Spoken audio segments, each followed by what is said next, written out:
Central FM, Equilibrio. Muchas cosas son urgentes, solo una es importante: la salud. ¿Y la salud? ¿Cuándo? Con el doctor Pedro Azuara. Pedro Azuara, allá en la Ciudad de México, a quien saludo. Ya te estoy poniendo el nombre de tu papá, querido. ¿Cómo estás, y de tu abuelo? ¿Cómo estás, querido Pedro? Hola, tocayo. Muy buenos días al auditorio. Muy buenos días hasta allá en Portland. Sí, me estás poniendo el nombre de mi papá y unos cuantos años más. Pero tú no eres grumpy, ¿verdad? No, para nada. Hoy vamos a hablar de un tema muy, muy interesante, sobre todo en esta época donde hay muchos episodios de fiebre, sobre todo por infecciones de vías respiratorias superiores, y son de las crisis febriles. Crisis febriles es el término médico que se usa para llamar a las convulsiones por fiebre. Es importante recalcar algunos puntos importantes de este diagnóstico, que hay que hacer, obviamente, diagnóstico diferencial con episodios más graves. Las crisis febriles se caracterizan por presentar convulsiones posterior a un evento o durante un evento de fiebre, que la fiebre se define como arriba de 38.3 grados centígrados. Y por este aumento de temperatura, algunos niños tienen una susceptibilidad especial por inmadurez del sistema nervioso central, del cerebro, a tener convulsiones. Estas convulsiones característicamente son convulsiones que duran menos de 15 minutos y normalmente es en el primer episodio de fiebre, es decir, cuando va empezando la infección de vías respiratorias, que es lo más común, pero pueden ser algunas otras infecciones que producen fiebre. Los niños convulsionan.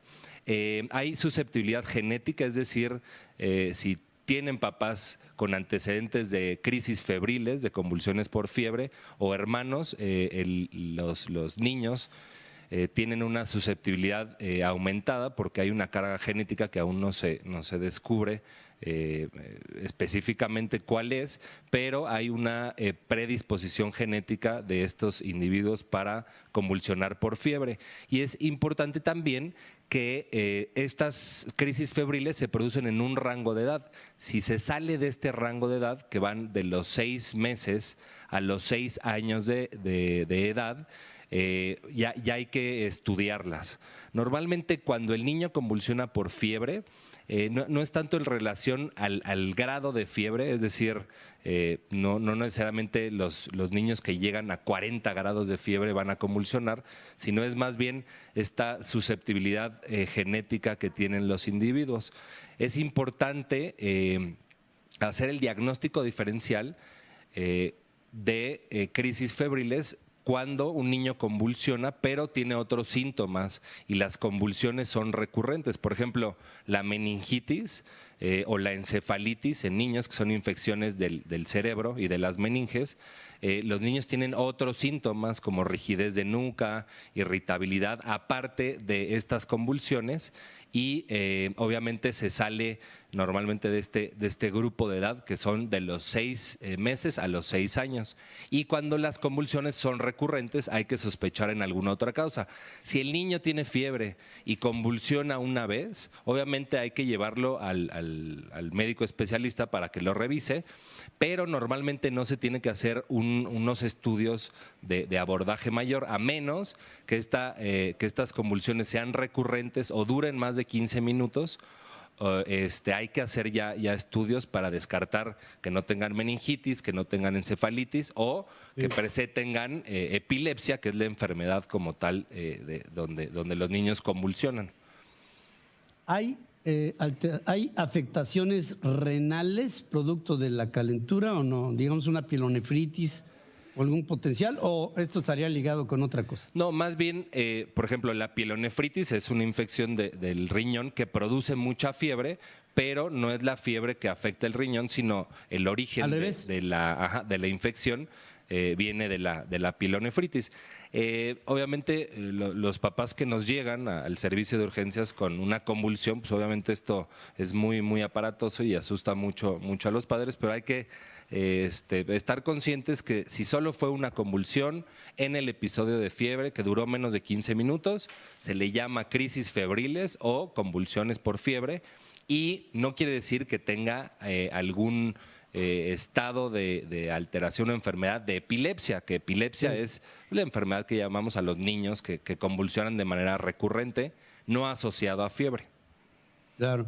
Ahora, esto de que cuando tienes un bebé que está ardiendo en calentura y mientras que encuentras ayuda, lo metes al agua fría o le pones paños de fríos en la cabeza o incluso hasta hielo, ¿esto es recomendable o es una locura lo que estoy diciendo? Pues en realidad, obviamente lo que más sirve son los medicamentos antipiréticos, que anti es en contra. De la fiebre.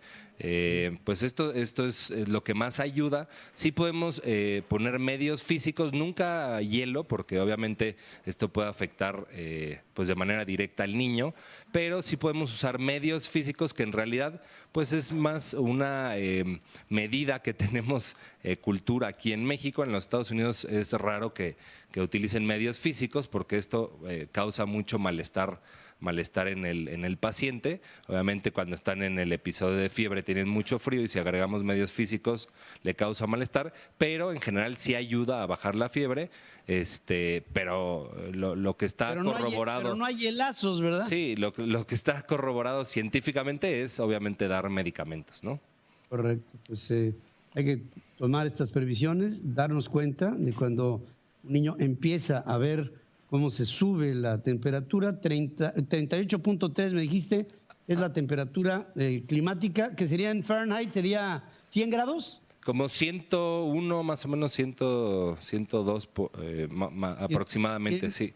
Entre 100 y 102 grados Fahrenheit, más o menos. 38.3 grados. 38.3, que es la definición de fiebre. O sea, es igual o arriba de eso ya es definición de fiebre. Ya está. Por supuesto que sí, hay que tomar esto en cuenta. Es fundamental para los padres noveles que luego se preocupan por todo. Las mamás ya ni te cuento. Siempre hay que tener la guía de gente profesional como mi querido doctor Pedro Azuara, a quien te mando un abrazo y te saludo con todo mi cariño. Igualmente, tocayo, muchos saludos por allá y saludos al auditorio, y en estas fechas hay que cuidarnos porque la influenza ya está pegando y ya hay muchos casos reportados e inclusive muertes, entonces hay que vacunarnos y cuidarnos. Ya veo que te estás cuidando, ya vienes hasta de chaleco como el duque de Windsor. Qué bárbaro, ese sí que es el ejemplo de la elegancia, mi querido. Te mando un abrazo. Igualmente, padre. Gracias, hacemos un corte, amigos. Aquí estamos en Portland, en Oregon, transmitiendo en Bustos Media para todo el mundo mundial. Regresamos.